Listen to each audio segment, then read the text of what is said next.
میں بہک سکوں یہ مجال کیا میرا رہنما کوئی اور ہے۔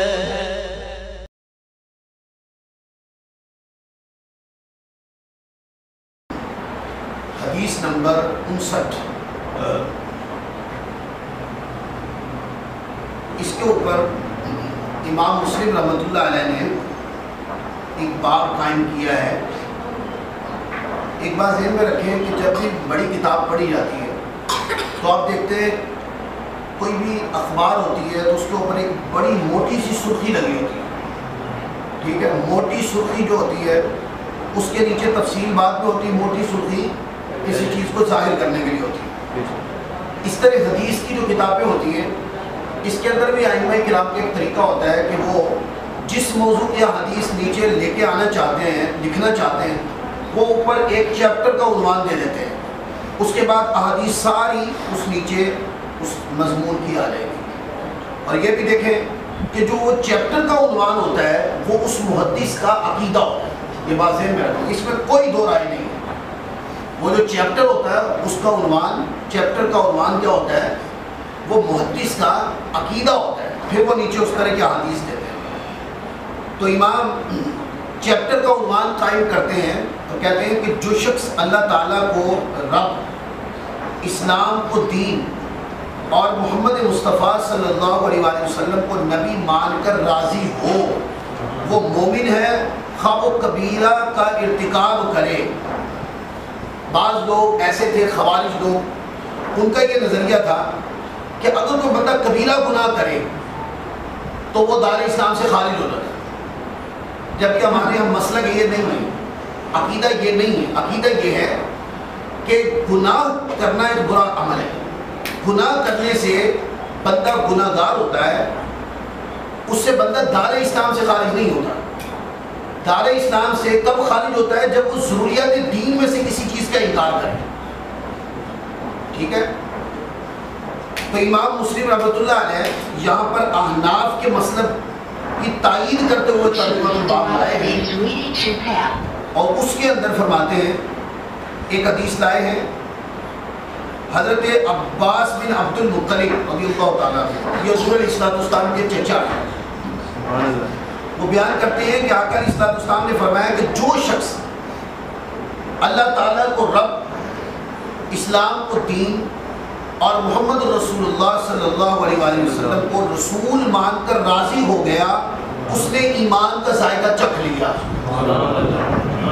لہذا اس مسلک کی تردید کر دی جو خوارج کا تھا کہ گناہ کبیرہ سے بندہ دار اسلام سے خارج ہوتا تھا۔ ہمارے نزدیک یہ ہے کہ گناہ کبیرہ کرنے والے پہ توبہ ہو جاتی ہے۔ ایک تو گناہ سے اعتذار لازم ہوتا ہے اور دوسرا توبہ ضروری ہوتی ہے اس پر، وہ دار اسلام سے خارج نہیں ہوتا۔ تو یہاں پر امام نے حدیث نیچے لکھ کے یہ ثابت کر دیا کہ جو بندہ دل کی تصدیق کے ساتھ یہ بات مانے کہ خدا وحدہ لا شریک ہے اور محمد رسول اللہ صلی اللہ علیہ وآلہ وسلم اللہ تبارک و تعالیٰ کے سچے رسول ہیں، اور وہ اللہ نے جو اتارا اور جو محمد مصطفیٰ صلی اللہ علیہ وآلہ وسلم پر اترا وہ اس پر دل سے راضی تھا اور تصدیق کرتا تھا، اس پر اس کا خاتمہ ہوا، اگرچہ وہ گناہ کبیرہ کرنے والا تھا تو وہ مومن مرا، بالآخر دوزخ میں اپنے گناہوں کی سزا بھگت کے جنت میں ضرور جائے گا۔ پھر آگے دیکھیں، ایک اور حدیث ہے، اس کا عنوان قائم کیا ہے حدیث نمبر 60، باب نمبر 11۔ امام حدیث ترجمہ الباب قائم کرتے ہیں کہ ایمان کی شاخوں کی تعداد، ایمان کے اعلیٰ اور ادنا درجہ کا بیان، اور حیا بھی ایمان کا ایک حصہ ہے۔ کہتے ہیں حضرت ابو ہریرہ رضی اللہ تعالیٰ عنہ بیان کرتے ہیں بڑی توجہ کے ساتھ کہ آقا علیہ الصلوۃ والسلام نے فرمایا ایمان کی 70 سے زیادہ شاخیں ہیں، اجزاء، ایمان کے 70 سے زیادہ اجزاء ہیں یعنی شاخیں ہیں، اور حیا بھی ایمان کی ایک شاخ ہے۔ جب آپ کسی کو دیکھیں کہ کوئی بندہ ہے اور حیا میں جھکا رہتا ہے، نگاہیں ہی حیا سے جھکی رہتی ہیں، ادب سے سر جھکا رہتا ہے، جب بات کرتے ہیں تو الفاظ کے اندر بھی حیا ہے، جب کسی سے بیہیویئر ہوتا ہے، بیہیویئر کرتے ہوئے نگاہوں میں بھی حیا ہے۔ تو فرمایا کہ جب ایسے بندے کو دیکھو وہ سمجھ لو کہ اس کو ایمان کی شاخوں میں سے ایک شاخ کا حصہ مل گیا ہے۔ سبحان اللہ۔ پھر حضرت ابو ہریرہ رضی اللہ تعالیٰ کی کون حدیث ہے کہ آقا علیہ الصلوۃ والسلام نے فرمایا کہ ایمان کی 70 یا 60 سے زیادہ شاخیں ہیں، جن میں سے سب سے افضل شاخ کلمہ طیبہ کا عقیدہ رکھنا ہے، یعنی کہ لا الہ الا اللہ محمد رسول اللہ، اس بات کا عقیدہ رکھنا یہ سب سے اول اور سب سے اعلیٰ شاخ ہے۔ اور سب سے ادنا شاخ راستے میں کسی تکلیف دہ چیز کو دور کر دینا ہے، اور حیا بھی ایمان کی ایک شاخ ہے۔ دیکھو نا کتنی پیاری تربیت اسلام فرماتا ہے۔ فرمایا کہ اعلیٰ شاخ جو ہے، اعلیٰ درجہ ایمان کا اعلیٰ شاخ یہ ہے کہ کوئی کلمے پہ عقیدہ رکھے اور کہے خدا کے علاوہ کوئی معبود نہیں، اور آقا علیہ الصلوۃ والسلام اللہ کے آخری اور سچے رسول ہیں، یہ سب سے اعلیٰ ہے۔ اور سب سے ادنا جو ایمان کا درجہ اور شاخ ہے وہ یہ ہے کہ رستے میں جاؤ تو کوئی چیز پڑی ہوئی ہو تو اٹھا کے سائڈ پہ کر دو، کہیں کسی کو اس سے فرمایا حیا بھی ایمان کا ایک حصہ ہے۔ اس طریقے سے ایمان کی شاخیں دو طرح کی ہیں، ایمان کی شاخیں عمل کے اعتبار سے بھی ہیں اور ایمان کی شاخیں عقیدے کے اعتبار سے بھی ہیں۔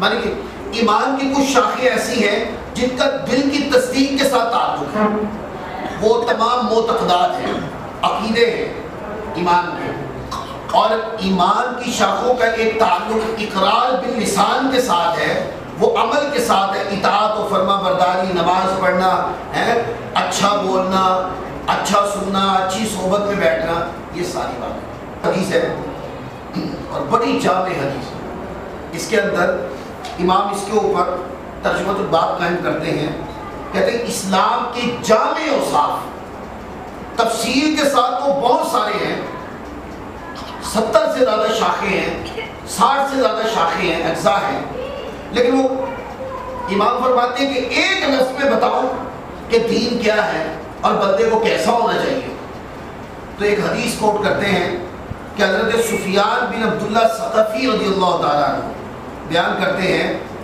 کہ میں نے عرض کی یا رسول اللہ صلی اللہ علیہ وسلم، اسلام کے متعلق مجھے کوئی ایسا ارشاد فرمائیے کہ پھر میں آپ کے بعد کسی اور سے سوال نہ کروں، یعنی کہ مجھے کوئی ایسا سبق پڑھا دے کہ جس کے اندر سب کچھ آ جائے، پھر میں کسی اور سے سوال نہ کرتا بھی۔ تو ابو اسامہ کی روایت میں ہے کہ میں آپ کے غیر سے سوال نہ کروں، میرے لیے وہ کافی ہو جائے۔ کہتے ہیں آقا علیہ الصلوۃ والسلام نے ایک جملے کے اندر جواب دیا۔ آقا علیہ الصلوۃ والسلام نے فرمایا کہ کہو میں اللہ پر ایمان لایا، پھر اس کے اوپر مستقیم ہو جاؤ، پھر دنیا کی کوئی طاقت تمہیں ہٹا نہ سکے۔ اللہ رسول پر ایمان لاؤ، پھر اپنے ایمان پر ایسے جم جاؤ، ایمان کی تمام لوازمات کے ساتھ اس کو اوپر ایسا قائم ہو جاؤ کہ پھر کوئی اٹھا کے، چاہے یوں سمجھے کہ کوئی اٹھا کے آگ میں بھی ڈال دے نا تو جان جاتی جائے، یہ نہیں جائے، اتنا پختہ ہو جائے۔ تو جو اس طرح کرے، جو جڑ جائے ایمان کے ساتھ اور ایمان کے اوپر جم جائے، تو سمجھو اس نے ایمان کی اصلیت کو پا لیا۔ تصوف کس چیز کا نام ہے؟ تصوف یہ ہے کہ اپنے ایمان کو، اپنے اسلام یعنی اطاعت و فرما برداری کو خالص کرنا، عبادت کرنا تو خالص کرنا، اور عبادت کی ایسی مداومت اختیار کرنا، ایسا جم جانا عبادت کے اوپر کہ یہ نہ کہ عبادت کرے تو ٹکڑے ٹکڑے کے ساتھ کرے، کبھی کریں کی اور کبھی نہ کی، نہ، تصوف یہ ہے کہ عبادت ایسی کرو کہ پھر جم جاؤ اس کو۔ اگر نماز شروع کی ہے تو پھر چھوٹنی نہیں چاہیے، ذکر شروع کیا ہے تو پھر چھوٹنا نہیں کیے، توبہ کرنا شروع کی ہے تو پھر چھوٹے نہ، اور اگر اللہ کی بارگاہ میں گر گرانا شروع کیا تو پھر یہ چھوٹے نہ ہی عمل۔ تصوف اس چیز کا نام ہے، یہ طویل تصوف نام ہے عبادت کو خالص کرنے کا۔ اور اسی طرح چونکہ ایمان کی خصائص بیان ہو رہے ہیں تو اس کے ضمن میں ایک حدیث آ گئی ہے، بڑی توجہ سے سنیں اس کو۔ اس کے اوپر ترجمۃ الباب قائم کیا ہے، یعنی کہ چیپٹر کا عنوان قائم کیا ہے کہ ان خصائل یعنی ان خصوصیات کا بیان جن کے ساتھ متصف ہونے سے ایمان کی حلاوت یعنی کہ مٹھاس حاصل ہوتی ہے۔ اس کے نیچے حدیث آئی ہے، توجہ سے سنیں۔ حضرت انس بن مالک رضی اللہ تعالیٰ عنہ بیان کرتے ہیں کہ رسول پاک صلی اللہ علیہ وآلہ وسلم نے فرمایا جس شخص کے اندر 3 خصوصیات ہیں وہ ایمان کی مٹھاس کو پالے گا۔ جس کے اندر 3 خصوصیات، یہ 3 خصلتیں جس کے اندر ہیں وہ ایمان کی مٹھاس کو پالے گا۔ نمبر 1، اللہ اور اس کے رسول صلی اللہ علیہ وسلم اس کو باقی تمام چیزوں سے زیادہ محبوب ہو۔ یعنی کہ دنیا میں اللہ اور اس کے رسول کی محبت باقی ساری محبتیں نیچے ہوں، اللہ اور اس کے رسول کی محبت کا غلبہ اس کی ذات کے اندر اتنا زیادہ ہو کہ جب وہ تولے نا تو چاہے اولاد ہو، ماں باپ بھی ہو تو محبت ان کی نیچے ہو، اللہ رسول کی محبت اوپر ہونی چاہیے۔ یعنی کہ اس کی ذات کے اندر عنوان عشق رسالت ماں بڑا نمایاں ہونا چاہیے، عنوان محبت خدا بڑا واضح ہونا چاہیے۔ یعنی کہ آقا کا ذکر آئے تو طبیعت میں ایک مجلن آنی چاہیے اور چہرے پہ مسکراہٹ آنی چاہیے۔ کبھی مسکراہٹ کی صورت میں آقا علیہ السلام کے ذکر کی چاشنی حاصل کریں اور کبھی آنکھوں کی صورت میں آقا علیہ السلام کے ذکر کا ادب کریں۔ جب اس طرح کبھی کسی کو دیکھو تو سمجھو اس کو ایمان کی مٹھاس ملی ہوئی ہے۔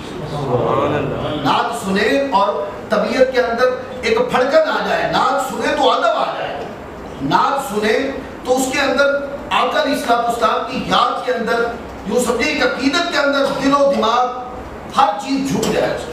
یہ کیا ہے؟ جب کبھی کسی ایسے شخص کو دیکھے کہ حال یہ ہے تو سمجھو کہ اس کو ایمان کی، اور جس شخص میں بھی اس کو محبت ہو وہ محض اللہ کی وجہ سے ہو۔ 2، یعنی کہ جب بھی کسی سے محبت کرے دنیاوی لالچ نہیں ہونی چاہیے، دنیاوی غرض سے محبت نہیں ہونی چاہیے۔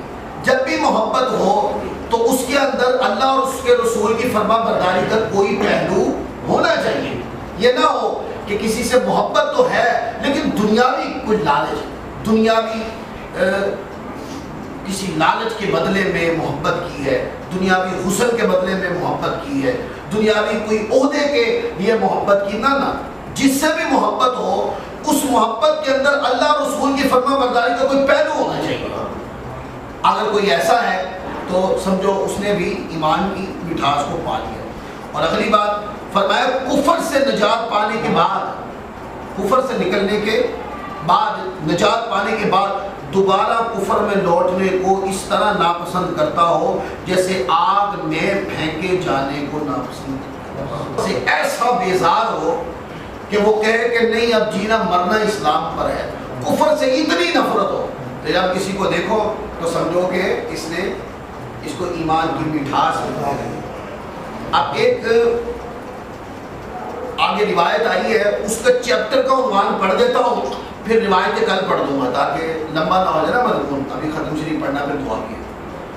عنوان پڑھ دیتا ہوں اور عنوان پڑھنے سننے کے بعد آپ اندازہ کریں کہ امام مسلم کا عقیدہ عشق رسول کیسا ہے۔ اور ان کتابوں کا درس دینے والے جب درس دیتے ہیں ان کا درس سن کے تو ایسا لگتا ہے کہ جیسے یہ دین شاید کسی خشکی کا نام ہے۔ نہ، دین خشکی کا نام نہیں ہے، دین تو عشق رسول کی طریقہ کا نام ہے۔ اب ترجمۃ الباب سنیے، بلکہ عربی پڑھ لیتا ہوں۔ ترجمۃ الباب کے اندر امام لکھتے ہیں وجوب محبت رسول اللہ صلی اللہ علیہ وآلہ وسلم اکثر من الاہل والولد والوالد والناس اجمعین واطلاق عدم الایمان علی من لم یحبہ هذه المحبۃ۔ وہ کہتے ہیں اپنے والد اور اولاد اور تمام لوگوں سے زیادہ آقا علیہ السلام سے محبت کرنا واجب ہے۔ اب آگے الفاظ لکھے ہیں اور حیران کن الفاظ ہیں، قاری صاحب بھی سنیں۔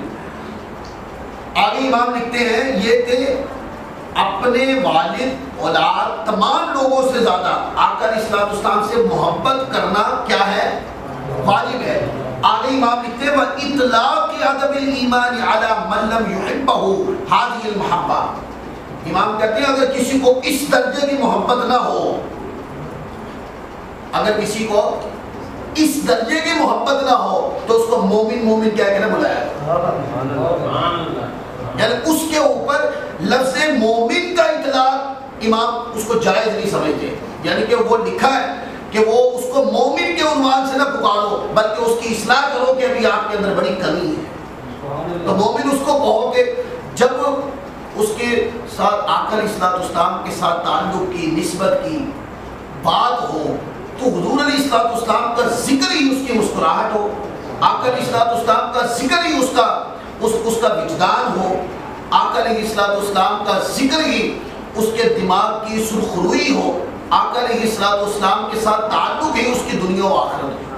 یعنی کہ اس کے اندر یہ چیز کی طلب رہنی چاہیے ہر وقت کہ کسی نہ کسی طریقے سے کبھی بات چھڑے تو موقع ملے سننے کا، موقع ملے ان کے زندگی کے حالات سننے کا ہے. تو آقا علیہ السلام کے جب تک ٹوٹ کے محبت نہ ہو کسی کو تو وہ ایمان کامل کو نہیں پایا، اس نے ایمان کی مٹھاس کو نہیں پایا. تو اس عنوان کے اوپر آج کا درس روکتا ہوں. اس کے بدلے میں پھر نیچے جو حدیث آئی وہ انشاءاللہ کل پڑھیں گے. اللہ تعالیٰ ہم سب کو عمل کی توفیق عطا فرمائے.